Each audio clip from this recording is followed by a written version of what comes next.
And welcome, everybody, to another episode of the Philly BroCast. I'm your host, Ryan. And I'm Ryan. What's up, bro? What up, bro? What's going How's on, it going? man? How are you? Hot right now. Really hot. But otherwise, pretty good. Well, that's good. We have lots to talk about tonight. We are going to start first, of course, with the NFL Draft. We are quite literally just under 48 hours to go until good old Roger Goodell comes walking out on that stage and does his little spiel, gets booed, and starts that clock with the Jacksonville Jaguars at number 1. And we've obviously talked about it for the longest time, whether it be actually on this show or just in real life. Not that this isn't real life, but yeah, it's. I'm glad that it's finally here. It's coming. It's coming to an end. The talk and all that, and now it's time to, put all that into action and see who the Birds actually go out and draft and add to the talent pool of the team. Yeah, to be honest, there's quite a few things that I look forward to, and one of them being that Roger Goodell gets booed. I always continue to hope that the Stone Cold Steve Austin, what in between every pause, continues to happen. I think that's timeless and should continue forever. The one of the things, and I would like to get your opinion on this, is I love talking about the draft, especially coming up to it and getting close. But as the week of, do you get a little bit tired of talking about it? Oh yeah. Okay. I'm definitely at the point where enough is enough. Yeah, we've heard all we're gonna hear. We've seen mock drafts after mock draft after mock draft. We hear rumors, we hear this, that, and the other. You always have to take everything with a grain of salt. You never know what somebody's putting out there as far as misinformation, and Howie, we all know, loves to do that. So, yeah, it's we've talked about it enough. We've expressed our viewpoints. We've expressed who we want, who we think the Birds should go out and get, and yeah, again, this is basically going to be the final show on the Philly Sports Alliance before the actual draft. So I'll be honest. I will be a little relieved and just more excited to get the draft going itself. Yeah, just wanted to say quickly, great job, you and Eric. Appreciate you guys doing that. I think everybody really does. You guys have great opinions, great knowledge. You've been fans forever, so it's just it's an amazing opportunity for you guys to just not only talk about it, but to inform others and to give some really good insight on the draft. So, congrats on that. Sorry I couldn't make it. Well, good. You weren't feeling all that well. We definitely missed you on Saturday Night Live at the Berwyn Tavern for the roundtable number 2. But we threw a few drinks up in your honor, and it was a fun time as always doing live shows out in the public. Yeah, sad I couldn't make it, but I know you guys killed it. How many people did you have out? You had a good crowd this time as well? Yeah, it was a little bit less than last time, but it was a good crowd. In fact, a good buddy of the show, Mike Miller, who has been following us, watching our shows for the last couple of years. Actually came out with his buddy Mike, and they sat and watched the whole thing. We got to chat afterward, a little bit before, a little bit afterwards. So again, it was nice to kind of see somebody that I know on social media, but never met in real life. So I always relish that that opportunity. So yeah, it was nice for sure. And Mike had randomly stumbled upon our show, Eric and I's show, while he was in China. He's a professional magician. He was touring in China, and Facebook's actually legal over there, so he kind of had to go around back channels and just found our show, and he's been watching ever since, and we really appreciate him and people like him who for whatever reason has stumbled upon one of our shows, whether it be through Facebook, YouTube, Twitch, Instagram, whatever, or just word of mouth. We always do appreciate that. Oh, speaking of a blast from the past, Sean, what's going on, buddy? Sean, of course, is the host of the Bald Eagle podcast. He's taking a little break, as we've been known to do around here every once in a while. You got to recharge the battery. So I'm excited for him. He's going to start up the show again after the draft. So we're excited to kind of get his insight on things after this weekend. So, good to hear from you, buddy. Yeah, absolutely. Great show. Good. Another, guy with great insight. Quality show. Yeah. And in fact, I tell anybody who's wants to learn a little bit more about the ins and outs of the game of football to watch one of his shows after an Eagles game. He will literally go play by play, drive by drive, and break things down. It's absolutely fantastic. You really, I certainly can say that I have learned things over his episodes for sure. And I like to think I know a little bit. So if again, if you're even even just an average or novice fan, definitely check out the Bald Eagle podcast. Of course, all over our YouTube, our Facebook, and of course wherever you can get your podcasts. So anyway, draft. Let's talk a little bit about it. I know we talked about it last week. But we didn't really dive into it too much because, again, we were kind of in the throes of Sixers playoffs, and we'll get to that. But, with everything that's been said so far and all the news and information that comes out, and we all know what we need. We need D-backs, we need linebackers, we need, edge, we need interior defensive line, we need a O-line depth, we need a wide receiver. We could use a backup tight end. We might need another running back. Like, blah, blah, blah, blah, blah. After all of that, after Thursday night, what are you hoping is the outcome after Thursday night? In your ideal situation, what positions are we hitting that you want them to hit? That I want them to hit, I would say I would agree with you in that the necessary position and one of the big things is getting a linebacker. And I think that it's huge. And I honestly do believe that the Eagles will shock the world and their fan base and actually take a linebacker in the first round. I truly believe that. Right, Ryan, I love it. You're putting it out in the world. We're manifesting it. If we say it enough times, maybe it'll actually happen. The Eagles will draft a first-round linebacker. And don't get me wrong, I have grown to really love Devin Lloyd out of Utah. And I feel like he will absolutely be there at 15, possibly there at 18. And yeah, it would absolutely be a home run for me. Just that pick alone. And just because we haven't had that caliber of a player in that position. I mean, honestly, when was the last time we really had a linebacker that you could be like, man, this guy is a game changer. This guy is flying around.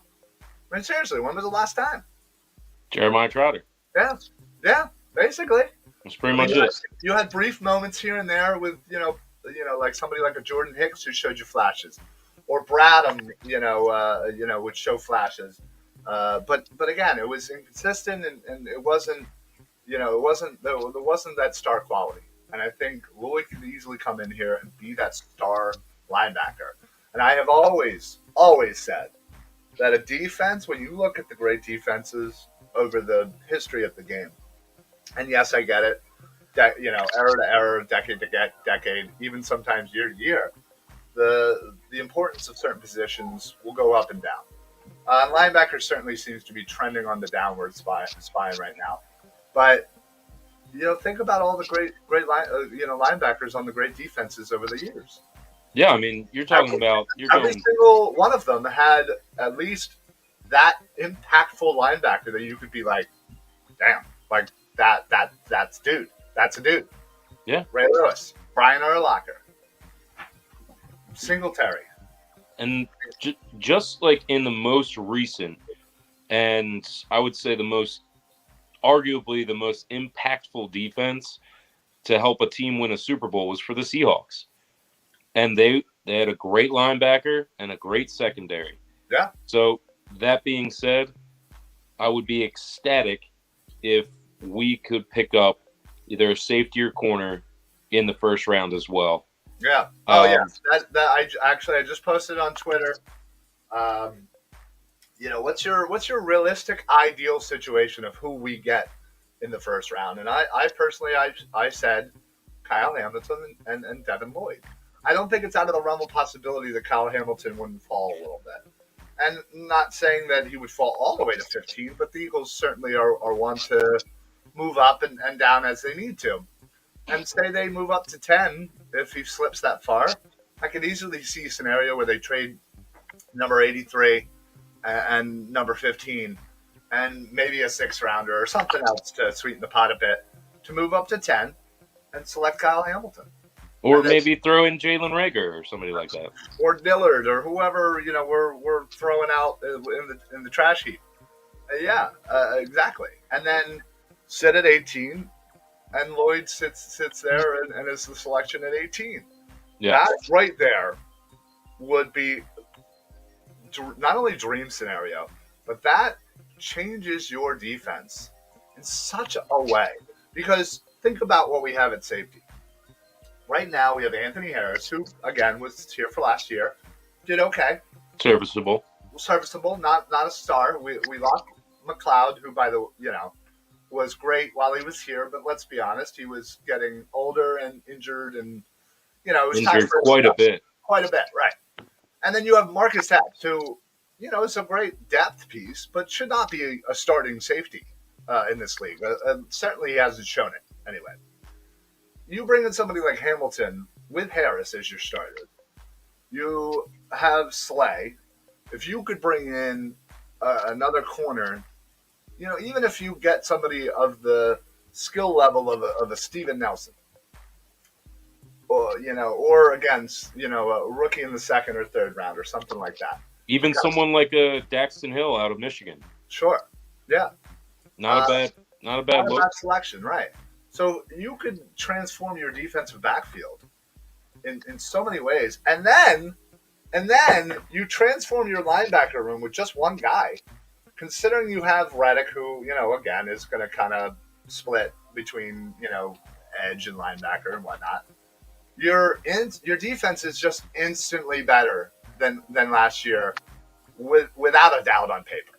Obviously, you have to go play the games, but what was once a weak position and a side of the ball becomes your strength. The defense goes from below average to potentially top 10. Yeah. Just in those moves.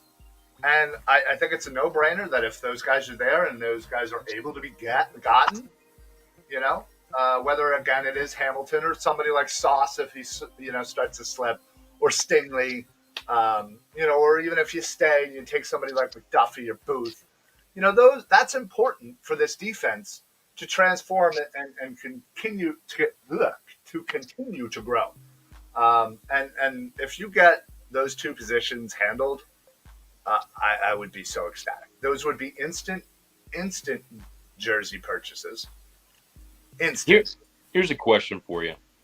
Somebody like Sauce Gardner with his big body, good speed, somebody that we wouldn't have traditionally gone after or even had on our team. Yeah. What is he, 6'3"? Just, outstanding coverage. All of the things that you're looking for. Do you make the move to try and move as far up as you can to get him to make that big of an impact, but then again affect your draft this year with later picks? It's tough. It depends on how far you think you have to go. He is 6'2", by the way. 6'2". Okay, it was off by an inch. Yeah. It's a game of inches, as Al Pacino would say.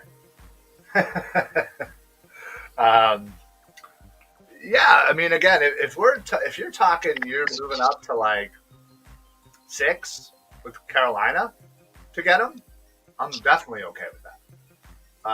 And I think you could again kind of utilize a third pick and maybe one of your future third picks, something like that, where you're not necessarily giving up a whole lot of draft capital. I would absolutely do it, because I think Gardner and Hamilton, and to a slightly lesser degree, Stingley are going to be impactful players, and they are going to take what is a big perceived weakness and make it into a strength. And you're also getting somebody who's young, who's going to be on your team for 5 years, controllable for 5 years, and not making all that much money. And you can kind of then help rebuild some of the other pieces if you have somebody in there, a stud, a cornerstone for the next 5 years at bare minimum. It's an absolute no-brainer that, one of those three D-backs, if the Eagles can go up and get them or have them fall or whatever you want to say, if they can be an Eagle at the end of Thursday, it's an absolute win. Just on that one pick alone. Yeah. So to your original question, you said, what am I hoping that we step away from this with in the first round? And I'm going to have to say that my answer of what I want to have happen is going to be linebacker, cornerback, linebacker, safety. What I think's going to happen that's a is big difference. is cornerback, safety, and a wideout.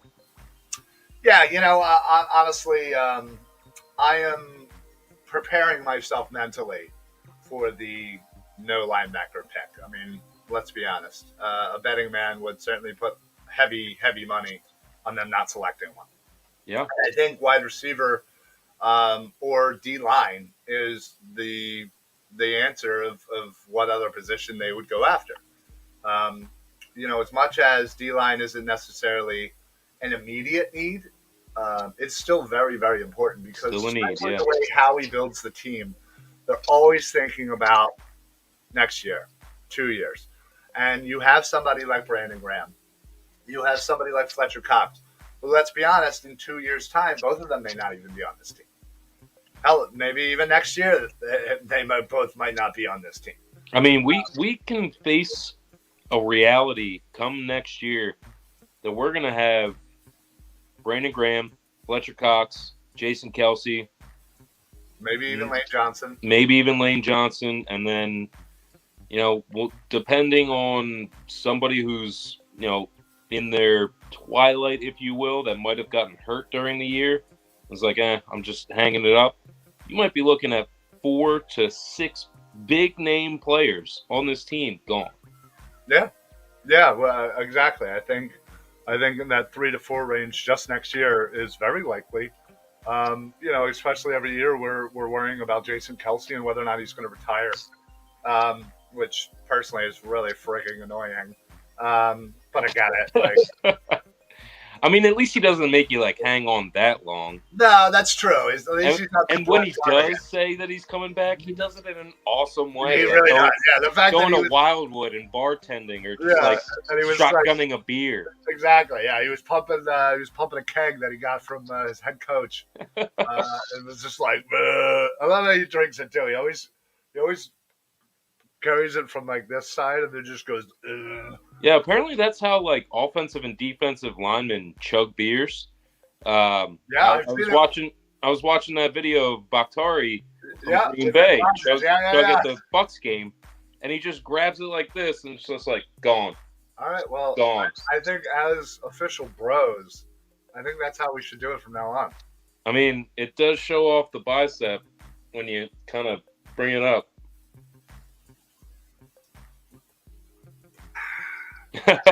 Yes, so smooth. It goes down smooth every time.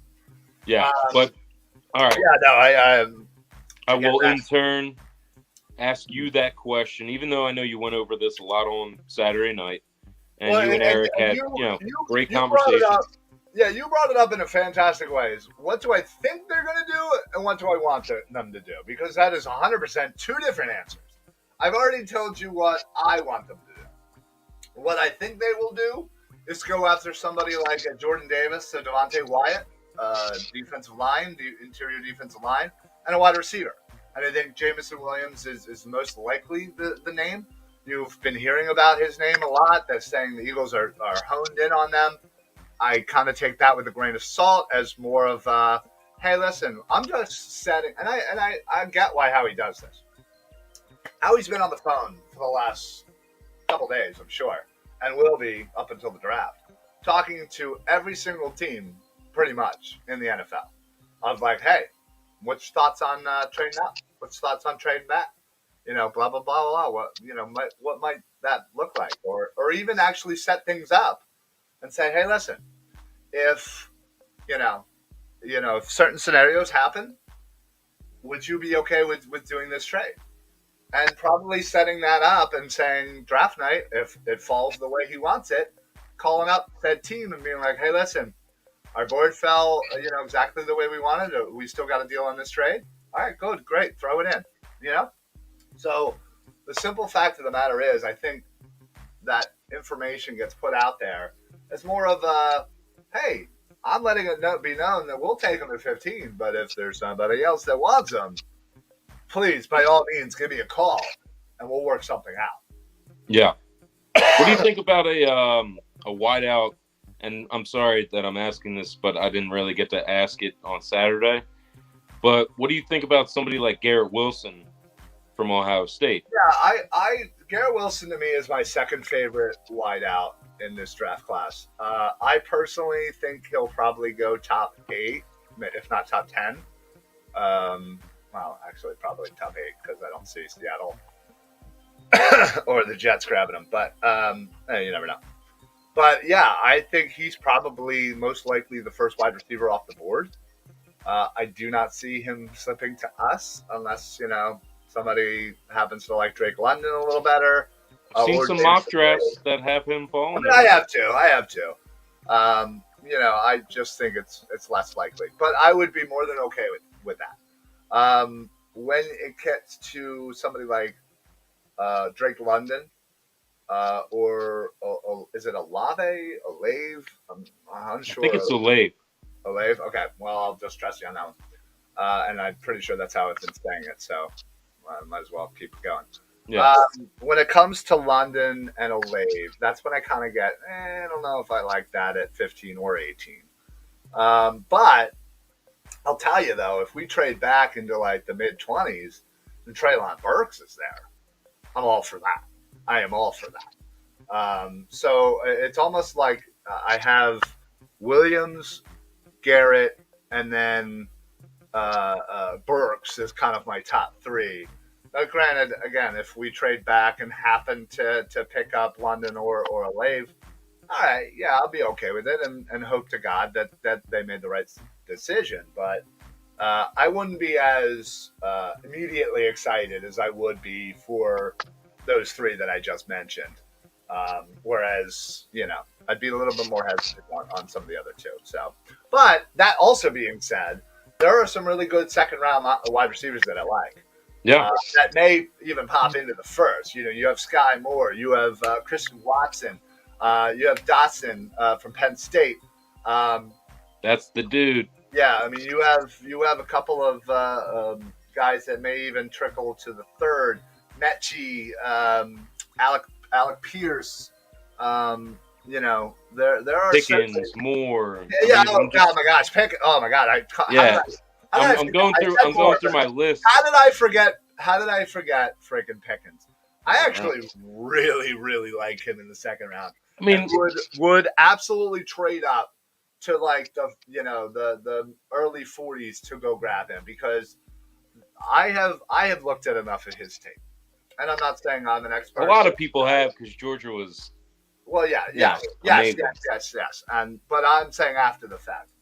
And just focusing on him, and honestly, that just the mindset, the attitude, just the ferocity that he plays with, like he doesn't take anybody's shit. He plays like a wild man. 6'3" with a 4.4 40. Yeah, he's quick as hell. He's got amazing hands. He's got a great jump, and he's absolutely not going to take your shit. He's the go up and get the ball at the highest point type of wide receiver, and that's another guy that we need on this team. Yes, absolutely. And combine him with Smith, I think that would be a great pairing. Awesome. And yeah, I would be 100% for that in the second round. Real quick, I just want to welcome everybody in from the Painted Lines YouTube.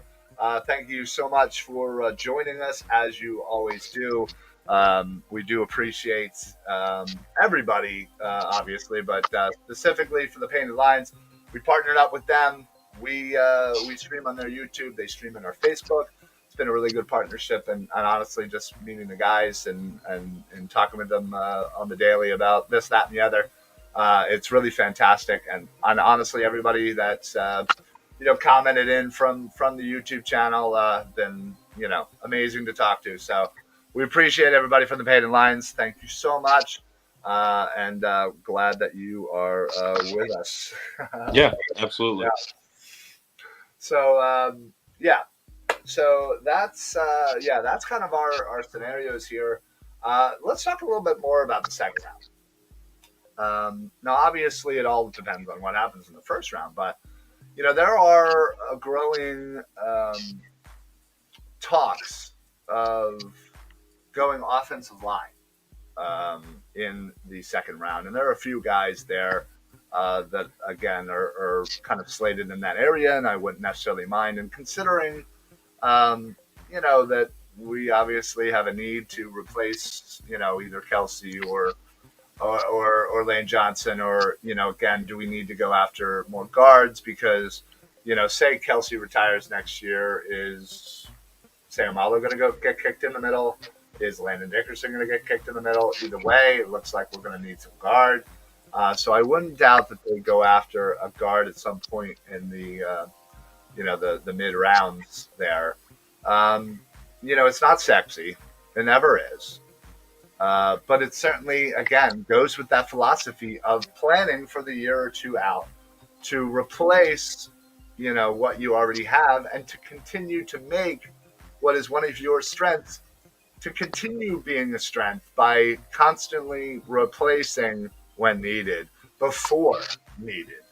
So I could definitely see them going guard, going tackle at some point for sure. What are your thoughts about doing that early in the second round? I mean, just some thoughts, with the guard tackle position. I mean, I've thought about, and you know how I love offensive line almost as much as you love linebackers, although I don't think anybody loves anything as much as you love linebackers. That's very true. I would marry them if I could. Yeah, I love Lamp. I love Lamp. But honestly, I could see even in the first round somebody like Zion Johnson getting taken. Yeah, or Lindenbaum is another one. That's Iowa State. Yes. Yeah, he's kind of a center guard. Yes. There's also a plethora of tackles, that certainly could be had. And especially considering, LA Chargers are most likely going to be taking one of those tackles. Maybe we could, leverage that for something, Yeah, for sure. I mean, the options are there for us to go after somebody on the offensive line. And I truly and honestly believe that building it up, having that depth is the most important thing. I honestly, it's so tough with just the nature of the draft and what we do and how we talk. It's just like, it's up in the air, but I would really love to see something happen where, our third and fifth, we take some offensive line help. Yeah, and they've been successful doing that in the mid rounds. I just don't think second round. To your question, I don't think they're going to go O-line second round. Yeah, I mean, I kind of agree with you there. I feel like there are much bigger needs. Again, depending on what you get in the first round, say you don't get a safety. Say you get a defensive lineman and a wide receiver. Well, you're going to need somebody in the defensive backfield. And there are plenty of safeties that could be had in the second. I mean, we've listed it a million times. The kid from Georgia, Seen. The kid from Penn State, Brisker. The kid from Baylor, Pittry. I do like Brisker as well. Yeah, I really do too. And honestly, I always love, adding a Penn Stater to the roster. It's just, I guess it's not like I'm biased. It's more of I get to watch more Big Ten football than. Yeah, it's just a nice story to bring a Penn Stater into the Eagles. That's all. It's a nice story, yeah. I mean, that's great and all, but like personally, from my point of view, I'm watching more Big Ten football than I am any other conference. Sure. I get to watch these guys. I get to see them in especially for Penn State, who are such a mercurial team. Which there's your SAT word of the day. Wow. I think we got to go now. we officially lost it. Oh, God, sorry. So I'm just saying that, somebody like Brisker is just an excellent choice, but I'm not trying to be a homer, just literally watching a lot of Penn State football. Shout out to a bunch of people I work with and a bunch of my friends that went to Penn State. Yeah, I know way too many Penn Staters, unfortunately. There's no way too many. It's Happy Valley. It's called Happy Valley for a reason. We're not going to get into college football because that's a whole nother episode. That's another show, yeah. But no, I truly feel like I know way too many Penn Staters. It's a great school. What are you going to say? It's not. Good, good partying up there as one is to do. There's nothing else to do. I don't know what you're talking about. Yeah, never partied there. Never partied. I party. You know who likes to party? Toronto Raptors fans. My name's Rod. My name's Rod, and I like to party. After beating the Sixers last night. Wow. Are you really already going to try and transition to Sixers, man? I'll tell you right now. You gotta give me a heads up on that. That's my gig. That's my thing that I bring is the segue.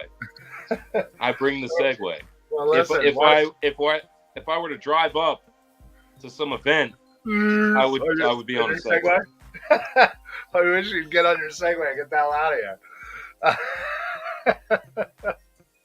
I'm just saying.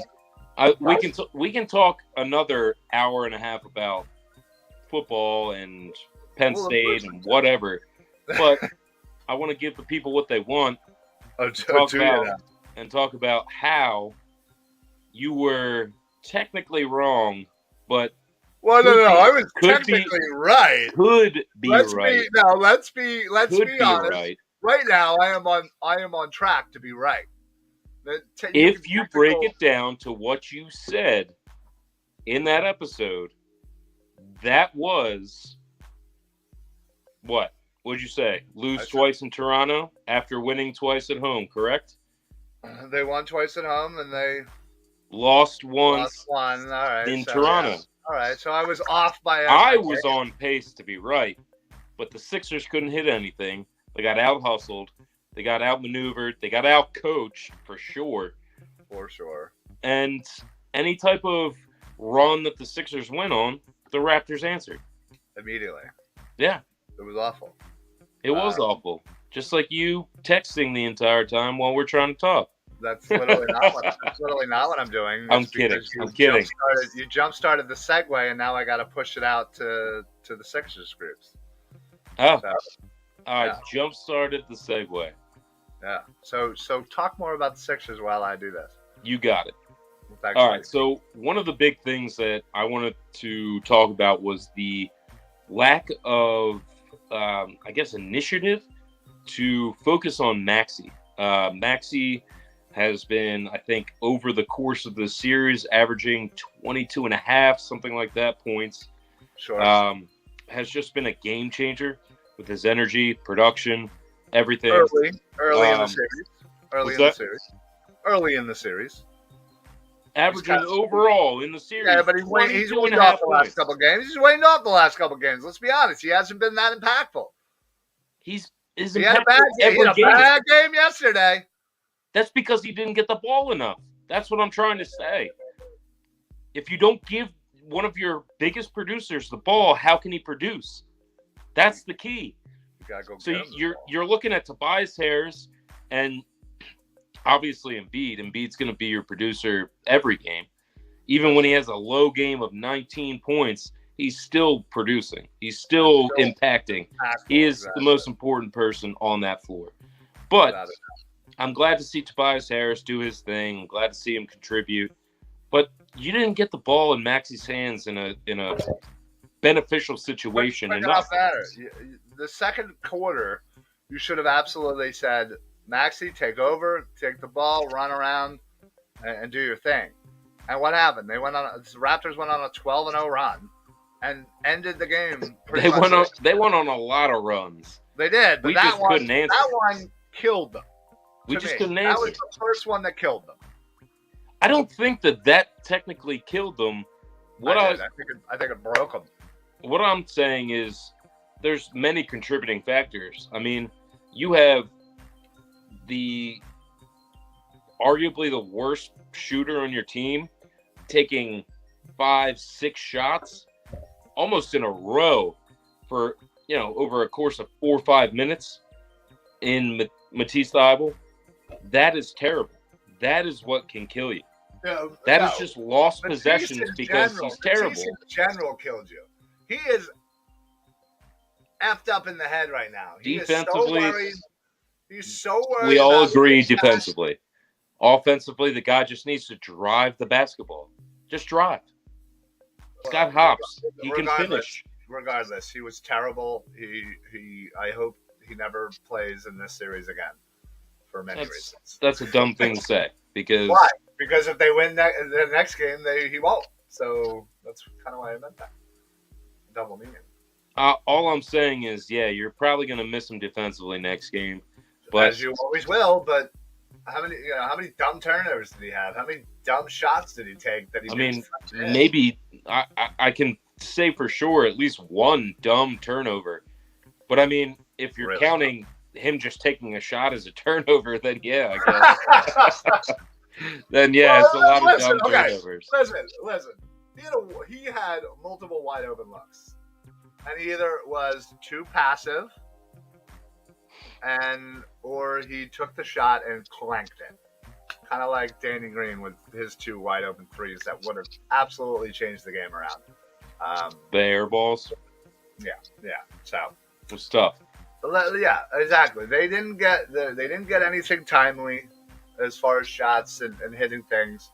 They were all over the place. They would go on a little run and then they'd back off. And anytime Joel sat, it was a disaster. And they looked like a different team than they did in the first 2 games. And they need to figure something out to get back on track, or they could make history and be the laughingstock. And Doc will never coach again. I'll tell you right now, I think unless we win the championship, he's gone.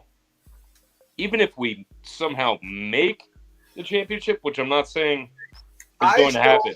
I still think if we make it to the Eastern Conference Finals, Doc stays. No way. No way. There's no possible way. You want to make a bet? Yes. All right, what are we betting? Well, you're the one that offered the bet, so you would have to. How about a 12-pack of refreshing, smooth? Man, you're the worst. Not a sponsor. Not a sponsor. Hey, I'm trying to manifest it. Put it out into the atmosphere, and maybe they'll come back and say, "Listen, you love our stuff. We're gonna just give you free iced tea." You among a million other people love their stuff. Yeah. Anyway, what I'm really saying is that Doc Rivers, he's got to be gone. Like, has to be gone. It's not like a question of maybe. I'm not disagreeing with you on whether he should. All I'm saying is that if he makes the Eastern Conference Finals, he is as good as staying. No. Yeah. Absolutely not. Sorry, dude. You're wrong. Okay. You're wrong. So, regardless of that, I mean, just overall, you're looking for shots that aren't there. You're not doing you're not adhering to the formula that got you those game 1, 2, 3 wins, which was dribble drive, look for an open guy, dribble drive, try and finish in the lane.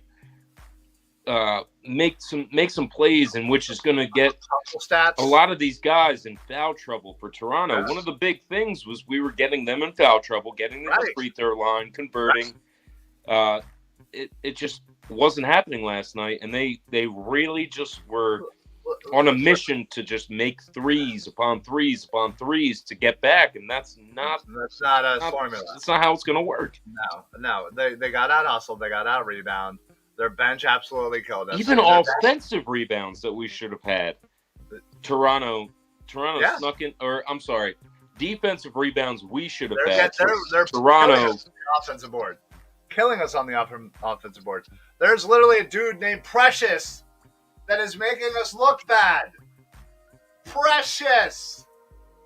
Oh, If you get a chance, you and all the people watching, look up Precious and his family and their names. That's not the craziest name in that family. Oh, I don't doubt that. I 100% don't doubt that.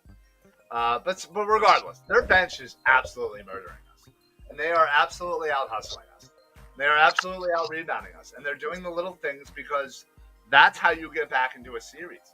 Do the little thing, grind, hustle, and that's what they're doing. They're out physicaling us, but they're doing it in a way where they're not getting a crap ton of foul calls on them like they were the first two games. Yeah. So they're doing it the right way. Now, whether that's a product of Nick Nurse and his constant bitching, maybe that has something to do with something. No, it's the product of Nick Nurse and his constant good coaching. Well, yeah, he is absolutely out coaching Doc right now. And listen, all the Sixers need to do is have one game. Just focus on one game and get out of the series. You literally, they are banged up. You literally could go to the Miami Heat. They're a little banged up. I'm pretty sure Jimmy and Jimmy's out next game. He's got some inflammation or something like that. They're slightly banged up again. So let's get out of this series. Let's go down to Miami. Let's rest up a little bit, get a little healthy, and see what we got for Miami. That was our opportunity, man. If we lose, honestly, if we lose on Thursday night, I have zero confidence we win Game 7. Zero. I can't agree with that. I mean, you're coming home. I'm saying me personally. Desperation mode at that point. Like it's anybody's game. But I don't doubt so much momentum. I personally would have zero confidence, and they would literally make history of the first team to ever lose a 7-game series up 3-0. And that would be a Philadelphia team. Doc will never coach again if that happens. I'm telling you, never. He will never be given another job. He'd find another job. But no, not with his track record. I'm sorry. 1, he's old as hell. 2, he already has 1,000 wins. 3, he has a history of not only blowing huge leads in games, but huge leads in series. What team is going to want that? Boy, man, what? You want to get a job with the Sacramento Kings? Oh, he's got a ring, brother. He's got a ring. Please. He had very little. Anything is possible. Anyway, real quick, I wanted to also mention our official sponsor of the Philly Sports Alliance, La Terrain Watches. I personally just placed yet another order by going to www.la-terrain.com. Ryan, did you ever get your order? It's on the way. Oh, it says, yeah. Okay. So I just got new wheels, bro. Yeah, I just got another watch. It was on sale. It was fantastic, and I used my code PSA at checkout for site-wide discounts. I also got a pretty cool-looking pair of sunglasses as well. I'm telling you, if you want high-quality watches, you don't want to pay Rolex prices, la-terrain.com is where you need to go. Use code PSA, site-wide discounts. That way they know we sent you. Great group of guys over there as well. I constantly am talking to the owners and the CEOs there.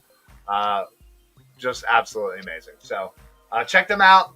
Official sponsor for the Philly Sports Alliance. Yeah, that's awesome. I mean, they really do have beautiful watches. Gorgeous. I will make an order. I've just been,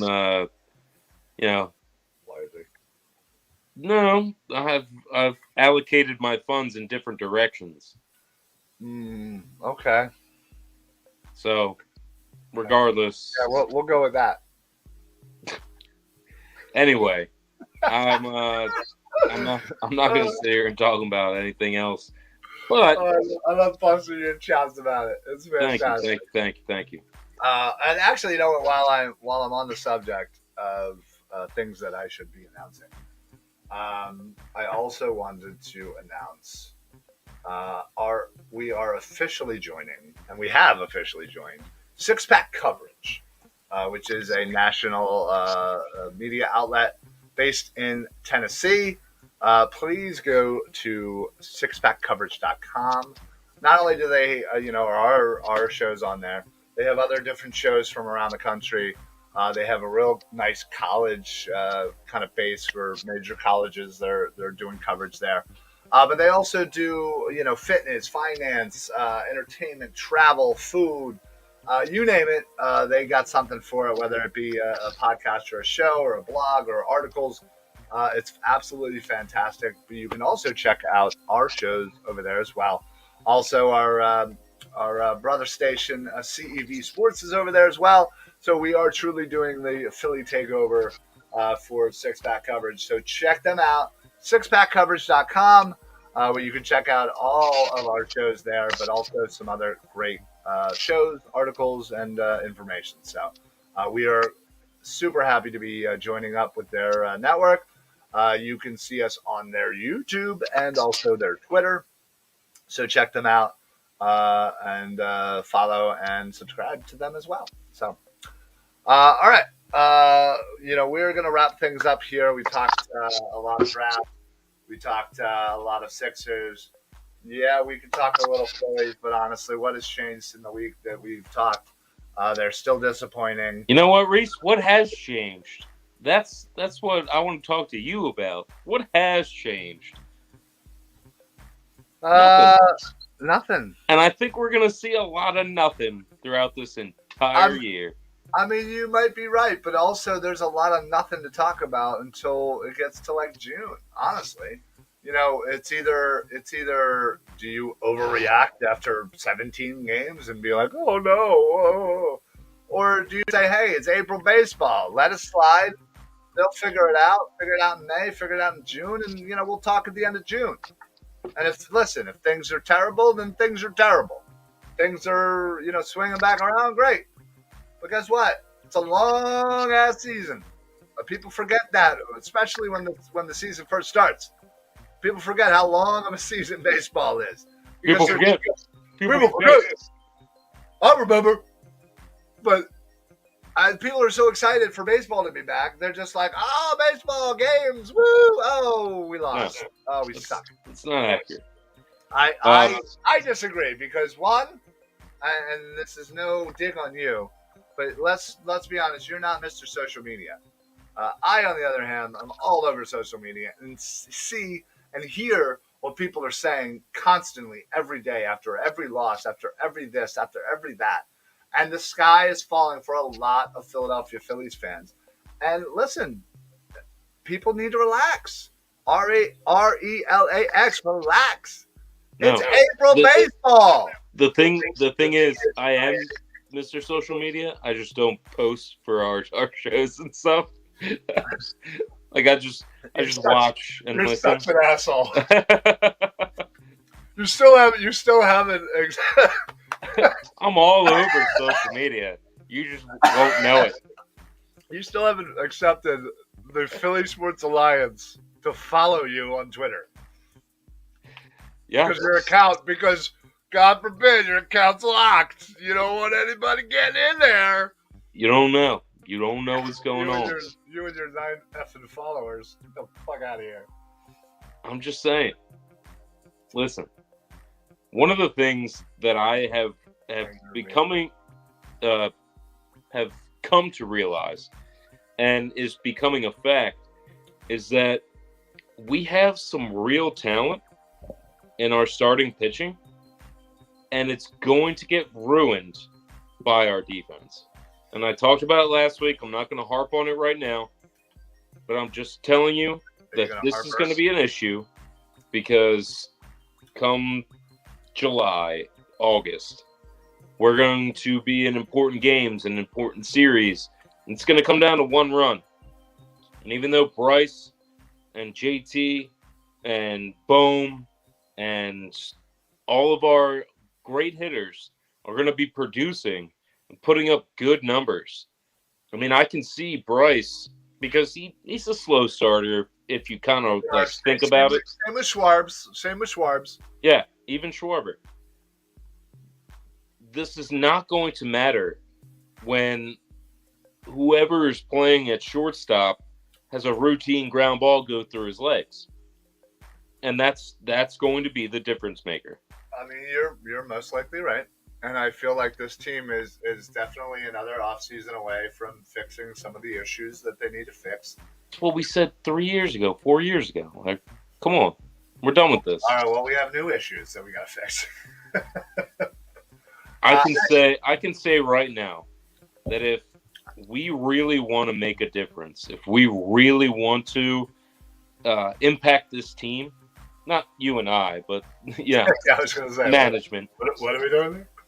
If management wants to take a stronghold on this team and make an impact, you're going to have to trade some players. You're going to have to get rid of some future picks. You're going to have to get rid of some money. You're going to have to pay to play, and it's going to have to come this season, because I only see the Mets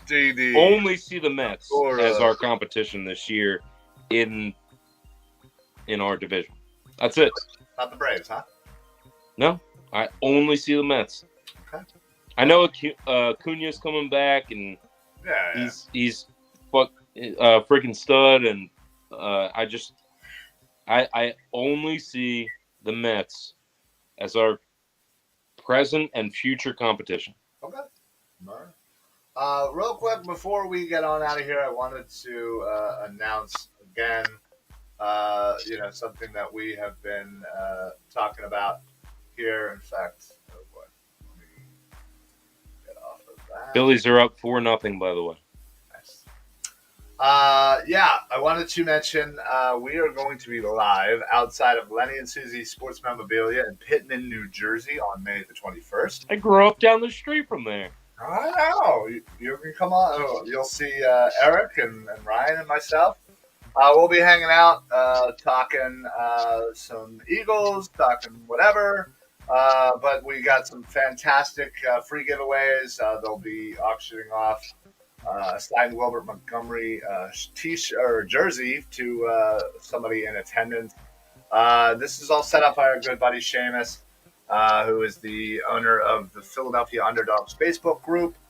So if you're looking for a good group to kind of talk to some birds, please make sure you go over on Facebook to Philadelphia Underdogs. Check them out. Start chatting it up with them. But come join us out there if you're in the area near Pittman, New Jersey. We will be there from noon until 3, handing out free T-shirts. There'll be some food. There'll be some drinks. And like I said, there will be a signed Wilbert Montgomery jersey to give away. So very cool. Very cool. So with that being said, we will see you guys next week. We'll break down the draft. Hopefully we'll be talking about the Miami Heat. And hopefully the Phillies might win a few games between now and then. And we can, probably not. All right, well, that's it for us. Ryan, you got anything before we head on out? I got my question for you. Hey-o. Trivia question. All right, let's do this. All right, this is a little bit different, but I think you can get it. What is the diameter of a regulation basketball hoop? A diameter. I hopefully don't have to break that down. Yeah, no. I understand the difference between diameter and radius.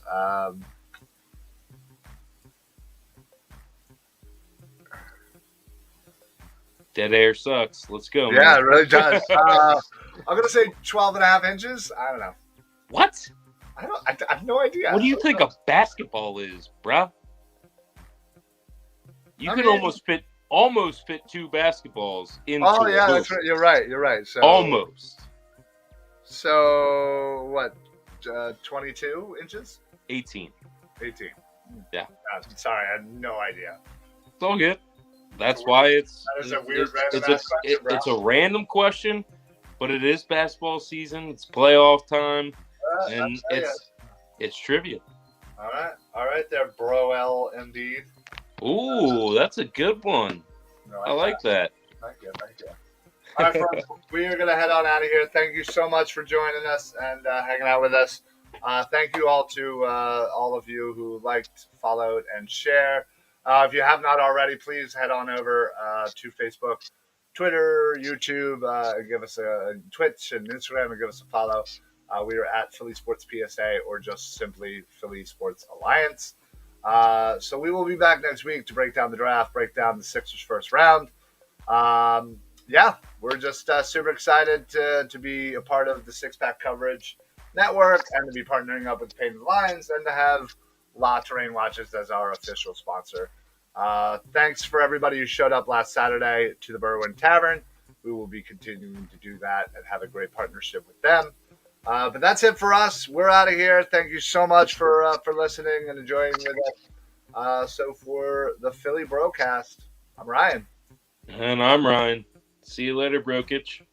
Oh, there you go. There you go. I like that. A little MVP bro down. Not the MVP, but probably going to win. He will be. No. Sorry. All right, y'all. Let's go Birds. Go Sixers. Go Birds. Go Sixers.